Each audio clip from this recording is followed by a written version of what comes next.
Jiminy started with an idea. What if we could reduce our dog's carbon paw print?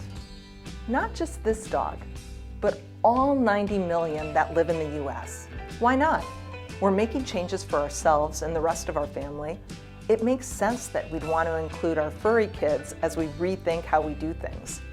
We realized that the biggest problem is the 36 billion pounds of protein that our pups are eating each year. It's coming from traditional sources like cow and chicken, not sustainable and sadly, rarely humane. So at Jiminy's, we replaced that traditional animal protein with cricket protein. Our food and treats are truly different. Delicious, nutritious, sustainable, humane, and hypoallergenic. It's made with delicious ingredients that dogs love, like oats, sweet potato, and other plant-based ingredients.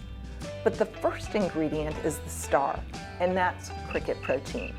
It's a superfood, a great protein with all of the 10 essential amino acids that a dog needs. And it's also packed with omegas, vitamins like B12, iron, fiber, and that fiber feeds the good bacteria in your puppy's gut. That means it's prebiotic. Also, since it's a novel protein, this is a great choice for dogs who have food sensitivities. Besides being a superfood, cricket protein is super sustainable. Less land, water, and almost no greenhouse gases. In fact, if you switch your dog from a chicken-based food to Jiminy's, you and your dog will save 480,000 gallons of water per year. So by feeding this food, you're reducing your dog's carbon paw print.